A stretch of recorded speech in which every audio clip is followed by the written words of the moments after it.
Hello learners, welcome to channel. इस video में हम एंटरप्रेन्योरशिप के यूनिट 2 यानी कि सेटिंग अप न्यू एंटरप्राइज से रिलेटेड एमसीक्यूज देखेंगे और साथ ही साथ इस यूनिट में क्या है, किन किन चीज़ों पे फोकस किया गया है सेटिंग अप न्यू एंटरप्राइज में, इस पे भी हम ओवरव्यू लेंगे। और एंटरप्रेन्योरशिप डेवलपमेंट, इसको एंटरप्रेन्योरशिप या एंटरप्रेन्योरशिप डेवलपमेंट के नाम से भी जानते हैं, तो उसके एमसीक्यूज हम ऑलरेडी वीडियोज़ बना रखे हैं जिसका लिंक आपको डिस्क्रिप्शन में मिल जाएगा, आप वहाँ से भी एमसीक्यूज प्रैक्टिस कर सकते हैं। तो चलिए स्टार्ट करते हैं। तो हम सबसे पहले ओवरव्यू देख लें कि क्या है यूनिट 2 में। तो steps for establishment of new enterprise, यहाँ पे क्या है कि यूनिट 2 में इंटरप्राइज, नया एंटरप्राइज बनाने के वक्त हमें क्या करना चाहिए, कैसे बनता है और किन चीज़ों पे हमें डिसीजन मेकिंग लेनी होती है न्यू एंटरप्राइज के टाइम पे। तो सबसे पहले उसमें जो है कि स्टेप्स क्या हैं नए एंटरप्राइज को डेवलप करने के लिए या इस्टेब्लिश करने के लिए। तो सबसे पहले क्या होता है, बिजनेस आइडिया जनरेशन होता है कि आइडिया जनरेशन किया जाता है डिफरेंट टेक्निक का यूज़ करके। फिर आइडिया जनरेशन के बाद अपॉर्चुनिटी रिकॉग्नाइज की जाती है कि कहाँ पे अपॉर्चुनिटी है। देन इन्वायरमेंटल स्कैनिंग की जाती है, यानी कि आप इन्वायरमेंट को स्कैन करते हो, सॉर्ट एनालिसिस, ई टॉप हो गया, डिफरेंट मेथड्स के थ्रू। फिर इंडस्ट्री और कंपटीटर एनालिसिस करते हैं कि आप जिस इंडस्ट्री में जा रहे हैं बिजनेस सेटअप करने, उसका क्या है और कंपटीटर वहाँ पे कौन से हैं उनकी एनालिसिस करते हैं, उनकी क्या product price place promotion strategy है। फिजिबिलिटी एनालिसिस करते हैं कि आप अपनी कैपेसिटी को चेक करते हैं technical wise, financial wise, production wise, different aspects के बेसिस पे कि आप क्या एलिजिबल हो, आप कैपेबल हो कि नहीं हो उस बिजनेस को रन करने के लिए। फिर बिजनेस प्लान प्रिपरेशन, अगर आपको लगता है कि हाँ आप फिजिबल है, आप उसको आगे ले जा सकते हो, तो फिर आप एक बिजनेस प्लान तैयार करते हो कि कैसे कैसे क्या क्या चीज़ें परफॉर्म की जाएंगी। फिर प्रोजेक्ट रिपोर्ट आप तैयार करते हो। तो ये कुछ इस्टेब्लिशमेंट के, न्यू इंटरप्राइज के इस्टेब्लिशमेंट के कुछ स्टेप्स थे। तो ये आप सीरीज़ याद रखिएगा, कुछ इसी तरीके से जो है देखिए, अलग अलग बुक में अलग अलग स्टेप्स हो सकते हैं, अलग अलग उसके नाम हो सकते हैं, लेकिन जो कॉन्सेप्ट भी है पीछे वो यही है कि सबसे पहले आइडिया जनरेट करते हैं कि हाँ ये चीज़ कर सकते हैं, इस चीज़ में बिजनेस हम कर सकते हैं। उसके बाद फिर अपॉर्चुनिटी रिकॉग्नाइज करते हैं, फिर इन्वायरमेंटल स्कैनिंग करते हैं, फिर इंडस्ट्री के एनालिसिस करते हैं, कंपटीटर के एनालिसिस करते हैं, फिर हम फिजिबिलिटी टेस्ट करेंगे, अपनी अपनी चीज़ें चेक करेंगे क्या हम कैपेबल हैं कि नहीं, अगर हैं तो फिर भी बिजनेस प्लान तैयार कर लेंगे और प्रोजेक्ट रिपोर्ट भी तैयार कर लेंगे। फिर डिसीजंस क्या हैं जो न्यू एंटरप्राइज ओपन करते वक्त हमें लेने चाहिए, इंपॉर्टेंट है कि हम जब नया एंटरप्राइज ओपन करने जा रहे हैं, एस्टेब्लिशमेंट करने जाते हैं, तो हमें किन किन चीज़ों पे फोकस करना चाहिए होता है। तो पहला है कि चॉइस ऑफ प्रोडक्ट, कि हमें एक्चुअली में प्रोडक्ट बनाना क्या है, कौन सा प्रोडक्ट डेवलप करना है, ये सबसे इंपॉर्टेंट फैक्टर होता है। ठीक है, फिर उसके बाद है अब चॉइस ऑफ प्रोडक्ट में criteria for choice of product, ये आपको पढ़ना होगा, थ्योरी में है। तो क्राइटेरिया क्या है प्रोडक्ट को, कौन सा प्रोडक्ट बनाना है उसकी उसको चूज़ करने के लिए। फिर है मार्केट असेसमेंट, मार्केट असेसमेंट में हम मार्केट ग्रोथ रेट हो गया, मार्केट शेयर हो गया, इन सारी चीज़ों के बारे में मार्केट असेस करते हैं। मार्केट एक्सेस क्या हो, डॉक्यूमेंटेशन असेसमेंट यानी कि इन्वेस्टिगेशन हो गया मार्केट का, कि जिस मार्केट में आप प्रोडक्ट सेल करने जा रहे हो उस मार्केट के बारे में जानना।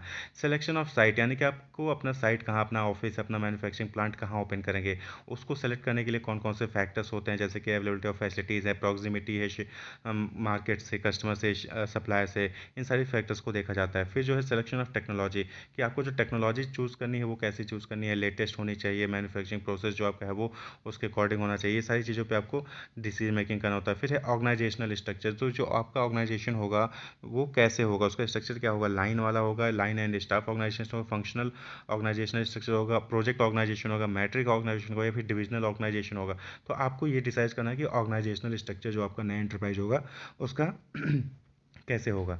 देन है ऑनरशिप स्ट्रक्चर, तो ऑनरशिप स्ट्रक्चर मीन्स कि वो जो न्यू एंटरप्राइज है उसका ऑनरशिप स्ट्रक्चर होगा, सोल प्रोप्राइटर होगा, यानी कि आप अकेले मालिक होंगे, पार्टनरशिप यानी दो लोग मिलकर काम करेंगे, दो से ज़्यादा, ज्वाइंट स्टॉक कंपनी होगा, यानी कि उसमें शेयर्स आप जो है मार्केट में लॉन्च करेंगे और शेयर होल्डर उसको ऑन करेंगे, बोर्ड ऑफ डायरेक्टर उसको मैनेज करेंगे। या फिर कोऑपरेटिव सोसाइटीज़ हो गया, यानी कि बहुत सारे लोग मिलकर एक साथ कॉमन गोल को अचीव करने के लिए आप एक साथ करके वो न्यू एंटरप्राइज जो है ओपन करेंगे। तो ऑनरशिप स्ट्रक्चर कैसा होगा, तो यूनिट 2 में ये कुछ ओवरव्यू था कि यूनिट 2 में क्या चीज़ें हैं, कि न्यू एंटरप्राइज ओपन करने के क्या स्टेप्स हैं, न्यू एंटरप्राइज ओपन करते वक्त कौन कौन सी डिसीजन मेकिंग जरूरी होती है। तो choice of product, market assessment, selection of site, selection of technology, organisational structure और ऑनरशिप स्ट्रक्चर, इनके बारे में आपको अच्छे से डिटेल में पढ़ना है। तो चलिए अब एमसीक्यूज देख लेते हैं कुछ।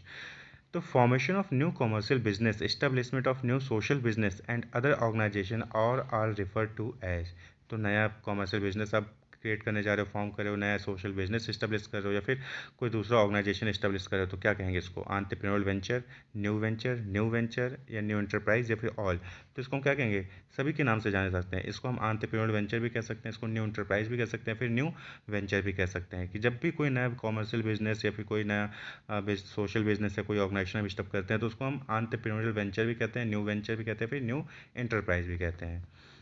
The first step in establishment of a new enterprise is, तो जो पहला स्टेप होता है किसी भी न्यू एंटरप्राइज को इस्टेब्लिश करने में वो क्या होता है? Opportunity recognition, business idea generation, environmental scanning या फिर इंडस्ट्री एनालिसिस। तो करेक्ट ऑप्शन क्या है? Business idea generation. अभी आपने स्टेप्स देखे थे। Benefits of establishing new enterprise, तो न्यू एंटरप्राइज को इस्टेब्लिश करने का क्या बेनिफिट हो सकता है? क्यों हम नया एंटरप्राइज इस्टेब्लिश करते हैं, बनाते हैं? तो ऑप्शन है इंडिपेंडेंस, ऑप्शन बी है कम्युनिटी सर्विस, ऑप्शन सी है एम्प्लॉयमेंट अपॉर्चुनिटी या फिर ऑप्शन डी है ऑल। तो क्या बेनिफिट होगा नया एंटरप्राइज ओपन करके? तो ऑल, सभी, हमें इंडिपेंडेंसी भी मिलेगी, हम कम्युनिटी के लिए सर्व भी कर सकते हैं और एम्प्लॉयमेंट अपॉर्चुनिटीज़ भी मिलेंगी लोगों को। नेक्स्ट है problem in establishing new enterprise are except, तो नया जो एंटरप्राइज हम इस्टेब्लिश करते हैं उसमें बहुत सारी प्रॉब्लम आती हैं। तो नीचे कुछ बताया गया है एक्सेप्ट, यानी कि कौन सा प्रॉब्लम नहीं है वो आपको बताना है। Ineffective advertising, इनएडिक्वेट capital, incorrect location, creation of family wealth. तो आप देखेंगे तो इनफेक्टिव, इनएडिक्वेट कैपिटल, इनकरेक्ट लोकेशन, ये क्या है? प्रॉब्लम है। लेकिन क्रिएशन ऑफ फैमिली वेल्थ ये प्रॉब्लम नहीं है, तो पॉजिटिव है नया एंटरप्राइज इस्टेब्लिश करने का। तो ये ऑप्शन हो जाएगा क्रिएशन ऑफ फैमिली वेल्थ। देखिए क्वेश्चन में पूछा है कि एक्सेप्ट है, यानी कि प्रॉब्लम है एक्सेप्ट, तो प्रॉब्लम तीनों हैं लेकिन आपको बताना कौन सा एक्सेप्ट जो प्रॉब्लम नहीं है। तो creation of family wealth. Next है decision in establishment of new enterprise includes, तो जो एंटरप्राइज नया हम इस्टेब्लिश करते हैं उसमें कौन कौन से डिसीजन होते हैं? तो अभी आपने ओवरव्यू में भी देखा। तो यहाँ पे ऑप्शन दिया गया है कि choice of product, market assessment, selection of site and technology and all. तो ऑब्वियस सी बात है कि तीनों ही क्या है, हमें डिसीजन मेकिंग में इन्वॉल्व होने होते हैं जब हम नया एंटरप्राइज स्टार्ट करते हैं। तो all. Decision in establishment of new enterprise includes except, यहाँ पे देखिए decision of establishment of new enterprise include except, यानी कि वो बताना है जो नहीं होता है डिसीजन में। तो ownership structure, organisational structure, employ training या फिर सिलेक्शन ऑफ टेक्नोलॉजी। तो आप देखेंगे कि ownership structure, organisational structure, selection of technology ये तीनों ही है, लेकिन एम्प्लॉय ट्रेनिंग वो नहीं है। तो एम्प्लॉय ट्रेनिंग क्या हो जाएगा? करेक्ट आंसर हो जाएगा। Criteria for choice of product involve, तो जो चॉइस ऑफ प्रोडक्ट हम चूज़ करते हैं कि हमें नया वेंचर जब हम स्टार्ट करने जाएँ तो हमें कौन सा नया प्रोडक्ट बनाना है, तो ये जो हम डिसाइड करते हैं वो कौन से क्राइटेरिया पे डिपेंड करता है? टेक्निकल नो हाउ यानी टेक्नोलॉजी, अवेलेबिलिटी ऑफ मार्केट, उस प्रोडक्ट के लिए मार्केट अवेलेबल होना चाहिए, फाइनेंशियल स्ट्रेंथ, उस प्रोडक्ट को बनाने के लिए हमारे पास फाइनेंशियल स्ट्रेंथ होना चाहिए, या फिर ऑल। ये तीनों ही जो है क्राइटेरिया हैं किसी भी चॉइस ऑफ प्रोडक्ट के लिए। तो करेक्ट ऑप्शन क्या हो जाएगा? ऑल। ऑब्वियस सी बात है कि जब हम कोई प्रोडक्ट चूज़ करने जा रहे हैं, हाँ हम ये प्रोडक्ट बनाना चाहते हैं अपने बिजनेस में, तो हमें टेक्निकल नो हाउ के बारे में जानना होगा, यानी कि हमें टेक्नोलॉजी के बारे में जानना होगा, कौन सी टेक्नोलॉजी अवेलेबल है, कौन सी नहीं है, मार्केट उसके लिए, उस प्रोडक्ट के लिए अवेलेबल है कि नहीं है, फाइनेंशियल स्ट्रेंथ हमारे लिए उस प्रोडक्ट के लिए है कि नहीं है, हमारे पास उतना कैपेसिटी है कि नहीं हम उसको प्रोड्यूस कर पाएंगे। तो तीनों ही क्राइटेरिया हैं चॉइस ऑफ प्रोडक्ट के, तो ऑल हो जाएगा। Criteria for choice of product involve, अब देखिए और भी क्राइटेरियाज हैं, तो ऊपर से तीन तो आपने देख लिया, अब यहाँ पे ऑप्शन चेंज हो गए। Criteria for choice of product involve, तो चॉइस ऑफ प्रोडक्ट में क्राइटेरिया और क्या हो सकते हैं? कंपिटिटिव राइवलरी देखना होता है, availability of raw material, licensing system. Obvious सी बात है कंपिटिटिव राइवलरी, जो प्रोडक्ट आप चूज़ करने जा रहे हो उसमें कंपटीशन कितना है इसको भी आपको देखना होगा। जो प्रोडक्ट आप चूज़ करने जा रहे हो उसके लिए रॉ मटेरियल अवेलेबल है या नहीं आपको देखना होगा, और वहीं पर जो प्रोडक्ट आप चूज़ करने जा रहे हो उसके लिए लाइसेंसिंग सिस्टम क्या है ये भी आपको देखना होगा। तो ये क्राइटेरिया हैं जो जब भी आप कोई प्रोडक्ट चूज़ करने जा रहे हो तो ये सारे फैक्टर्स आपको देखने होंगे। तो एट्थ में क्या हो जाएगा? ऑल। सब ये तीनों भी क्या है? क्राइटेरिया हैं, इसको देखना होता है। Documented investigation of a market refer to, तो जो आप डॉक्यूमेंटेड इन्वेस्टिगेशन करते हो मार्केट का डॉक्यूमेंटेड इन्वेस्टिगेशन उसको क्या कहते हैं? अभी ओवरव्यू में आपने देखा था। मार्केट नॉलेज कहेंगे, बिजनेस असेसमेंट, मार्केट असेसमेंट या फिर प्रोडक्ट असेसमेंट। तो हम क्या कहेंगे? Market assessment. असेसमेंट क्या हो गया? इन्वेस्टिगेशन करना, किसका? मार्केट का। तो document investigation of a market refers market assessment. Market assessment include, तो मार्केट असेसमेंट में हम क्या देखते हैं? Sales forecasting, market research, marketing strategy या फिर ऑल। तो ऑब्वियस सी बात है मार्केट जब हम असेस करें, इन्वेस्टिगेशन करें, तो उसमें sales forecasting, market research, marketing strategy, ये सारी की सारी चीज़ें हम देखेंगे। तो ऑप्शन ऑल।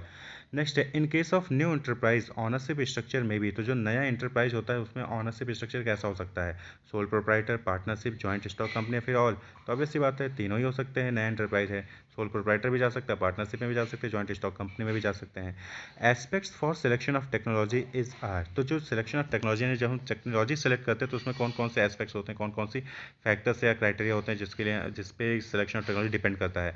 तो material input, plant capacity, manufacturing process या फिर ऑल। तो तीनों पे material input, plant capacity, manufacturing process, इन तीनों पे ही जो है सिलेक्शन ऑफ टेक्नोलॉजी डिपेंड करता है।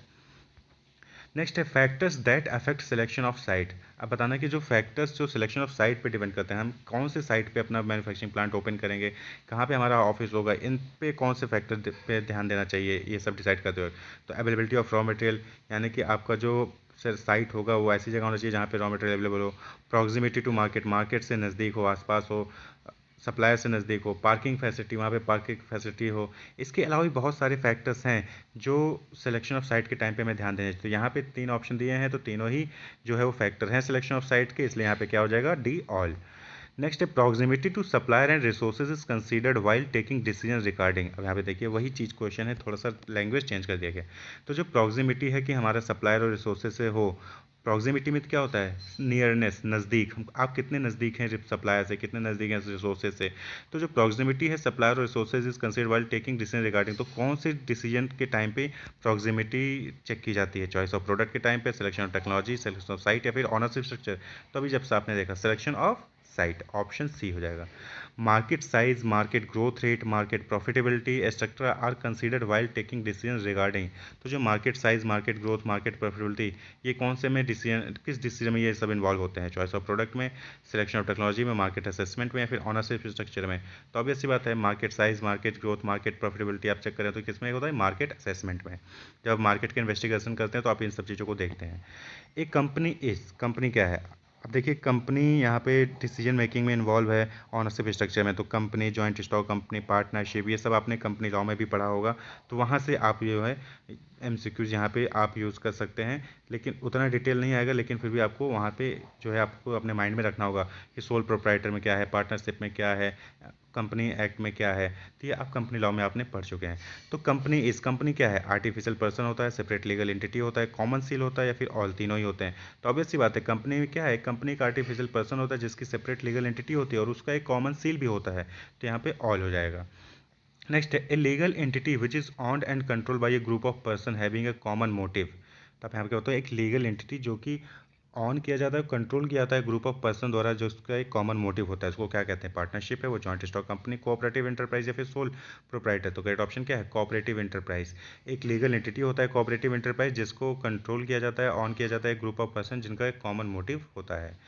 Which one is owned by shareholder and managed by an elected board of directors, BOD यानी board of directors। तो ये सब आपको क्लियर ही होगा, पता ही होगा कि जो शेयर होल्डर मैनेज करते हैं, बोर्ड ऑफ डायरेक्टर मैनेज करते हैं, शेयर होल्डर उसको ऑन करते हैं, तो वो कौन सा होगा, joint stock company B.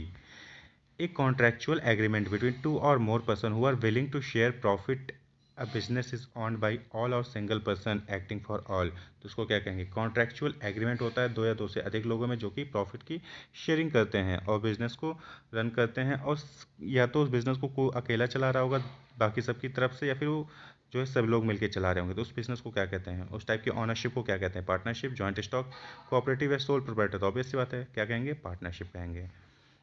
Next, the kind of organization in which managers have direct control over the relevant subordinates through line of hierarchy is known as। तो ऐसा ऑर्गेनाइजेशनल स्ट्रक्चर जहाँ पे मैनेजर्स डायरेक्ट कंट्रोल होता है उनके subordinates पे, तो उस हायरार्की को, तो उसको हम किस टाइप का ऑर्गेनाइजेशनल स्ट्रक्चर कहेंगे, line organisation, line and staff organisation, matrix या डिविजनल। तो एक ऐसा ऑर्गेनाइजेशन जहाँ पे मैनेजर्स का डायरेक्ट कंट्रोल होता है उसके नीचे सबऑर्डिनेट्स पे थ्रू लाइन ऑफ हायरार्की, तो उसको क्या कहेंगे, लाइन ऑर्गेनाइजेशन कहेंगे। Modified version of line organisation is, तो जो लाइन ऑर्गेनाइजेशन है उसका मॉडिफाइड वर्जन किसे कहा जाता है, लाइन ऑर्गेनाइजेशन को, लाइन एंड स्टाफ ऑर्गेनाइजेशन को, मैट्रिक्स को या डिविजनल को। तो अब ऐसी बात है कि इसको कहेंगे B, line and staff organisation. पहले लाइन ऑर्गेनाइजेशन आया था, उसके बाद फिर क्या आया, लाइन एंड स्टाफ ऑर्गेनाइजेशन आया। In which of the following staff specialist and staff supervisor are provided for each line of authority for advising and supporting the line। आपको बताना है कि नीचे दिए गए टाइप ऑफ ऑर्गेनाइजेशन में कौन से में स्टाफ स्पेशलिस्ट और स्टाफ सुपरवाइजर जो है वो दिए जाते हैं लाइन ऑफ अथॉरिटी को, जिससे कि वो एडवाइस कर सके, सपोर्ट कर सके लाइन को। तो लाइन ऑर्गेनाइजेशन में लाइन एंड स्टाफ, फंक्शनल या फिर प्रोजेक्ट। तो आपके सामने ऑप्शन है option B, line and staff organisation. यहाँ पे क्या होता है कि लाइन अथॉरिटी जो होती है उसको स्टाफ प्रोवाइड किया जाता है ताकि वो एडवाइस कर सके, सपोर्ट कर सके लाइन को। ठीक, तो ये कुछ इंपॉर्टेंट एमसीक्यूज थे जो यूनिट 2 से थे, हमने ओवरव्यू देखा, इंपॉर्टेंट एमसीक्यूज भी देखे। तो आपको line organisation, line and staff organization, functional, project organization, matrix organization, इन सब के बारे में, डिविजनल ऑर्गेनाइजेशन, इन सब के बारे में आपको डिटेल में पढ़ना होगा। वहीं पे choice of selection of site, selection of जो है टेक्नोलॉजी, चॉइस ऑफ प्रोडक्ट, इन सब के बारे में जो है आपको फिर उसके बाद ऑनरशिप स्ट्रक्चर में sole proprietor, partnership, cooperative societies, joint stock company, इन सब के बारे में आपको डिटेल में पढ़ के जाना होगा। Wish you all the best, keep watching, subscribe the channel for more videos. Thank you.